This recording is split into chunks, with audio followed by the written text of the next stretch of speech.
Some secrets are too heavy for the earth to hold forever. In the autumn of 2002, a simple limestone box, no larger than a suitcase, emerged from the shadows of a private collection in Israel and did something that centuries of theological debate could never achieve. It provided physical, tangible evidence of a man the Vatican had spent nearly 2,000 years trying to turn into a ghost. The box was an ossuary, a bone chest used in first-century Judea, but it was the inscription carved into its side that sent a shockwave of terror through the halls of the Holy See.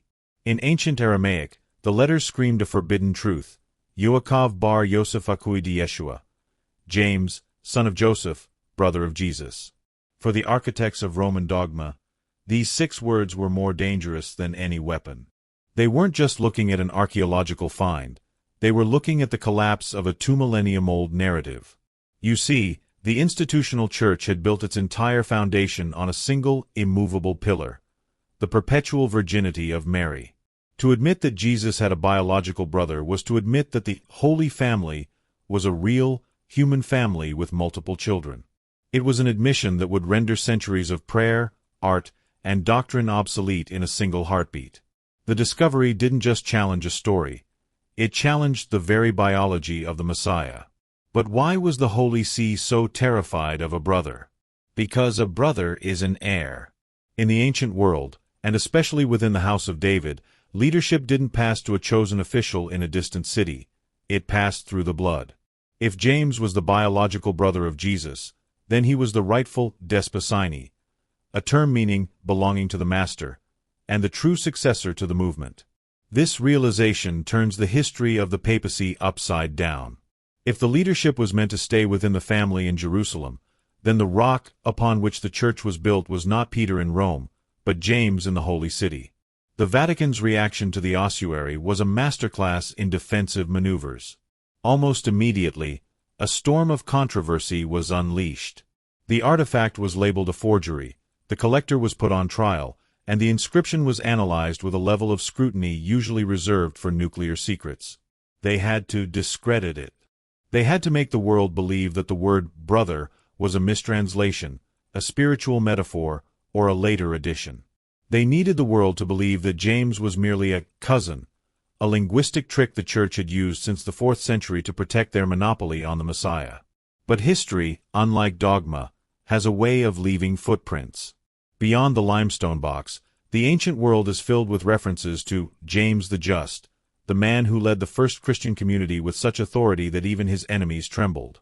He was the tzaddik, the righteous one, a man who prayed so often that his knees were said to be as hard as a camel's. He didn't answer to Rome. He didn't answer to Paul. He was the guardian of his brother's original, unvarnished message, a message that looked very different from the imperial religion that Rome eventually constructed. We are opening a file that was sealed by the Inquisition. We are looking at the evidence that proves the forbidden brother was the most influential figure of the 1st century, a man whose existence was erased to make room for a pope. Are you ready to find out what Jesus actually told his brother in private? Are you ready to see the results of the trial of the century that tried to bury this bone box forever? Before we move to the next block, the shadow war between the bloodline and the institution, I need you to take a stand. In our channel, we don't follow the edited path. We follow the evidence. If you believe that the family of Jesus has the right to their place in history, hit the like button right now. It's how we push back against the censorship of these truths. And I want to see your theories in the comments. Why is the church so afraid of the word brother? Comment the word heir below if you believe the bloodline matters. Your engagement is the fuel for this investigation. The revelation of the shadow war starts now. To the casual reader of the New Testament, the early church appears as a unified front of believers working in perfect harmony.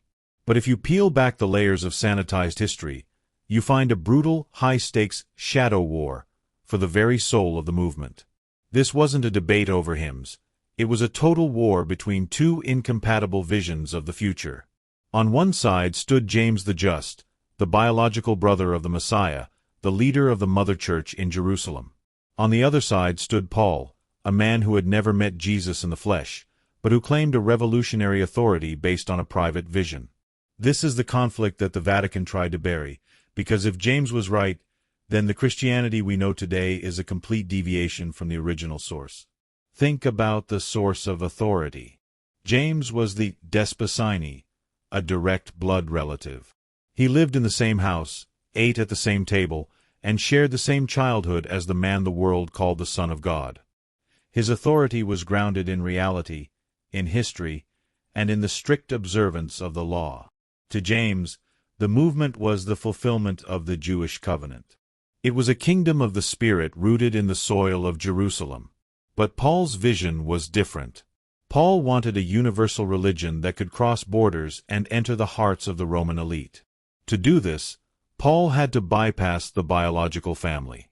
He had to create a theology that didn't rely on the flesh and blood of Jerusalem, but on the spirit of his own revelations. The tension reached a breaking point in what historians call the incident at Antioch. It was a moment of raw, unvarnished conflict. When representatives from James arrived in Antioch, they were horrified to find the Jewish believers, including Peter, eating with Gentiles and ignoring the sacred laws of their ancestors. Paul, in his letters, portrays this as a victory for his gospel of grace. But if you look at the reaction of the Jerusalem church, the story is very different. James didn't see Paul as a fellow apostle. He saw him as a lawless innovator who was diluting the message to please the Greeks. James sent a clear message. The authority of the movement didn't belong to those who had visions in the desert. It belonged to those who carried the blood of the king. This is the psychological trigger that makes the James Ossuary so terrifying to the Holy See. If the box is real, then James is real. And if James is real, then his version of the story, the one that was suppressed by the Romanized version of Christianity, might be the true one. The Vatican spent centuries building a hierarchy where the Pope is the supreme authority, claiming a direct line back to Peter. But in the 1st century, Peter was second to James. Every ancient source, from the Gospel of the Hebrews to the secret traditions of the Nazarenes, confirms that it was James who presided over the First Council, James who made the final decisions, and James who was recognized as the Bishop of Bishops. Why did the Church Fathers work so hard to diminish James? Why did they turn him into a half-brother or a cousin in their later writings? Because as long as James was seen as the primary successor, the Roman claim to power was illegitimate. They had to break the bloodline to establish the institution. They had to move the center of the world from the dusty streets of Jerusalem to the marble halls of Rome. Paul's theology provided the perfect vehicle for this transition.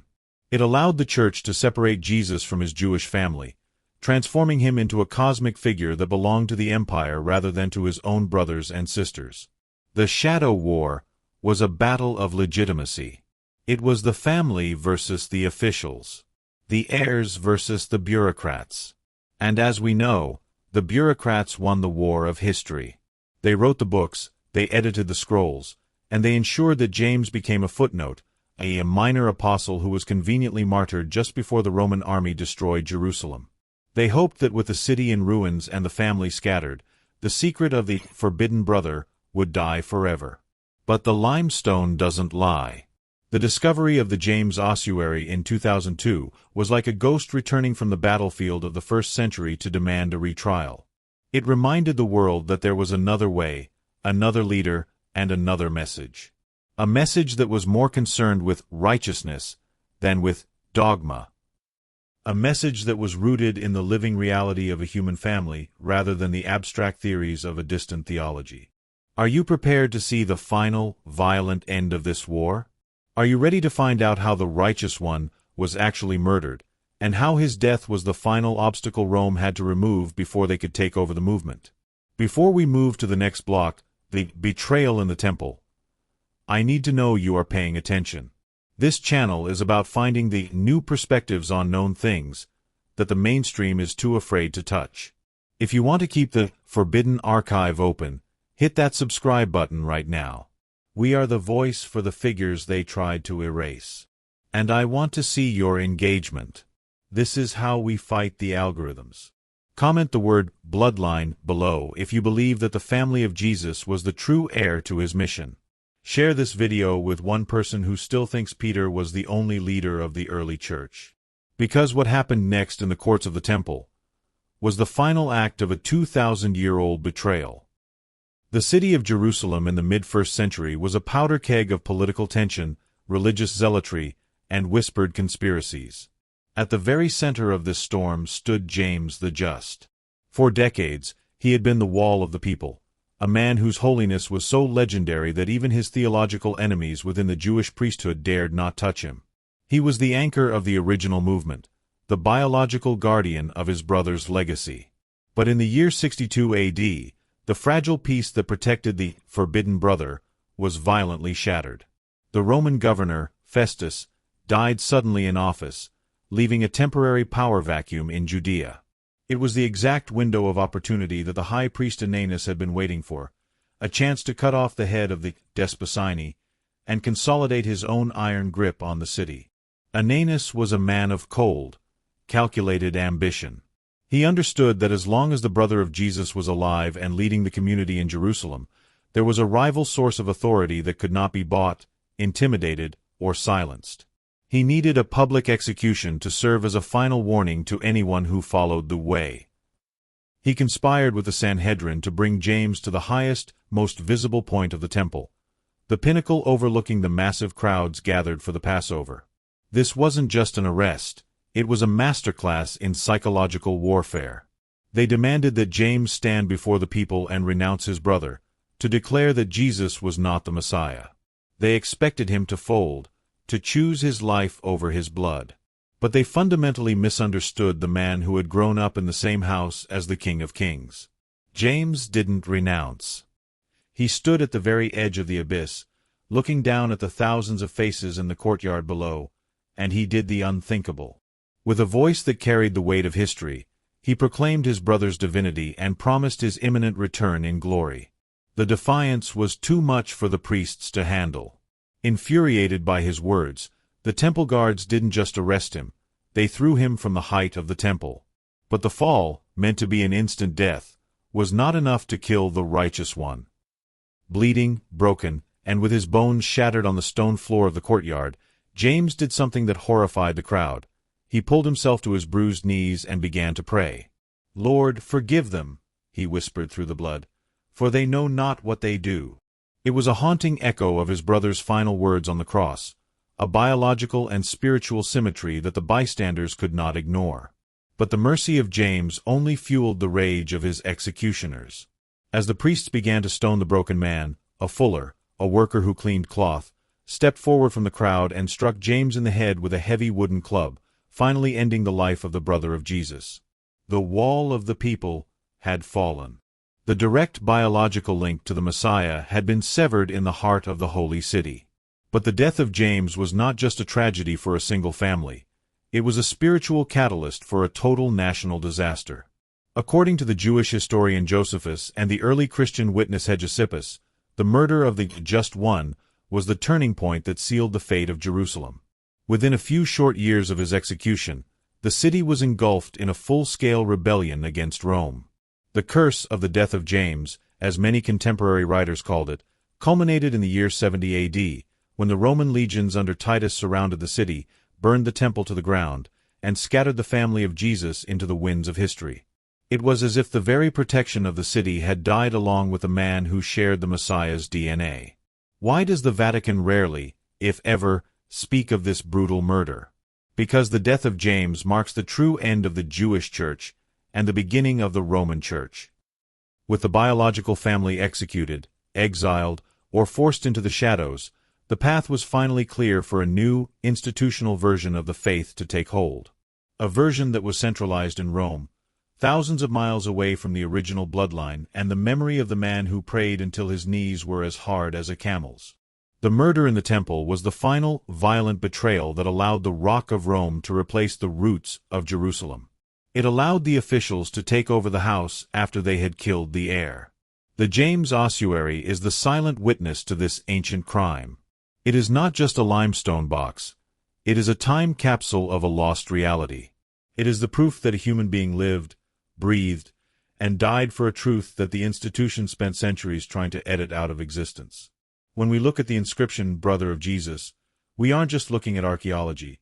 We are looking at the tomb of the original vision, a vision of a faith rooted in family, in justice, and in the tangible reality of a human life, rather than the abstract dogmas of an imperial power. But the story doesn't end in the ruins of the temple. The forbidden brother may have been silenced in 62 AD, but the evidence he left behind is still speaking today. And the final revelation, the one that involves the modern scientific battle over the ossuary and the Vatican's desperate attempt to call it a forgery, is the most explosive part of this entire investigation. Are you ready to find out what happened when the Holy See realized they could no longer hide the box? Are you ready to see the final verdict that Rome didn't want you to hear? Before we move to the final block, the verdict and the modern legacy, I need you to take a stand. This channel is for those who are brave enough to look at the blood on the stones of history. If you believe that James deserves his rightful place as the leader of the movement, hit that like button right now. It is how we overcome the digital suppression of these hidden truths. And I want to hear from you. Do you think the destruction of Jerusalem was a coincidence, or was it the direct consequence of the 1,400-year lie beginning its first chapter? Comment the word justice below if you want the full truth to be revealed. Your engagement is what keeps this channel alive. The final explosive revelation of the James Ossuary starts in the next and final block. The attempt to kill James the Just didn't end with a wooden club in the temple courtyard in 62 AD. It continued 2,000 years later in a modern courtroom in Jerusalem. When the James Ossuary was revealed to the public, the institutional reaction was swift and brutal. The Israel Antiquities Authority, under immense pressure from theological and political interests, declared the inscription a forgery. They claimed that while the box was ancient, the words "Brother of Jesus" had been added by a modern con artist to create a multi-million-dollar fake. It was a character assassination of an artifact, a desperate move to ensure that the forbidden brother remained a myth. What followed was the trial of the century for the world of archaeology. For 7 long years, the owner of the ossuary, Oded Golan, faced a relentless legal assault. The prosecution brought in experts to prove that the patina, the thin layer of microscopic organisms and minerals that forms over centuries on ancient stone, was a chemical fake. They wanted to prove that the most dangerous sentence in history was a lie. But science, unlike dogma, has a stubborn way of revealing the truth. As the trial progressed, the world's leading geologists and paleographers began to testify. They found that the patina inside the carved letters was identical to the patina on the rest of the box. They found that it contained traces of ancient microorganisms that could not be replicated in a modern lab. In 2012, the verdict was finally delivered. Oded Golan was acquitted of all forgery charges regarding the inscription. The judge ruled that the state had failed to prove the box was a fake. But the damage had already been done. While the scientific community increasingly recognizes the ossuary as authentic, the institutional church has remained largely silent. They have treated the James Ossuary like a radioactive secret, hoping that if they ignore the physical proof of Jesus' biological family, the world will return to the comfortable, edited version of history where Jesus was a solitary figure with no brothers, no sisters, and no earthly heirs. Why does the discovery that terrified the Holy See still matter today? Because it forces us to confront the 1,400-year lie head-on. If the ossuary is real, then the dogma of the perpetual virginity of Mary, a pillar used for centuries to control the narrative of the Holy Family, is biologically impossible. It means that the Desposyni, the biological descendants of the house of Joseph and Mary, were a living, breathing reality. It means that the authority of the movement was never meant to be a cold, distant bureaucracy in Rome. It was meant to be a legacy of the bloodline, rooted in the very family that raised the Messiah. This realization is the ultimate psychological trigger for the modern seeker. It tells us that the divine chose to enter the world through a regular human family with siblings, rivalries, and complex relationships. The Vatican's greatest fear is not that people will stop believing in Jesus, but that they will start believing in the human Jesus, the one who had a brother named James who stood for justice against the corrupt religious elite of his time. By reclaiming James, we are reclaiming the human side of the story that was stolen from us to build an empire of stone and gold. As we close this investigation into the forbidden brother, we are left with a choice. We can continue to accept the historical erasures that have defined Western theology for 2 millennia, or we can look at the limestone box and see the truth for what it is. The family of Jesus did not disappear into thin air. They were silenced, they were martyred, and they were edited out of the books. But their evidence remains. The James Ossuary is a bridge between the world we were told to believe in and the world that actually existed. This has been an Oraculo 3.0 investigation for Beyond the Verse. We target these micro-niches of history because we believe that the truth is found in the details that others are too afraid to explore. Our goal is to be your thought partner in deconstructing the lies of the past to find a clearer vision for the future. If this journey through the life and death of James has changed the way you look at the origins of your faith, then we have succeeded. But there are still more files to open. There are more names to recover and more conspiracies to dismantle. If you haven't joined our community yet, hit that subscribe button right now. Do not let the algorithms hide the next revelation from you. And I want one final signal from you. This is how we prove that the message of the forbidden brother is still alive. Comment the word authentic below. Let it be our shared declaration that we value the evidence over the dogma. Share this video with anyone who is still searching for the real story of the family of Nazareth. Thank you for watching. Thank you for seeking. Stay curious, stay vigilant, and always remember, the most dangerous truths are the ones they tried to bury in a bone box. I'll see you in the next investigation.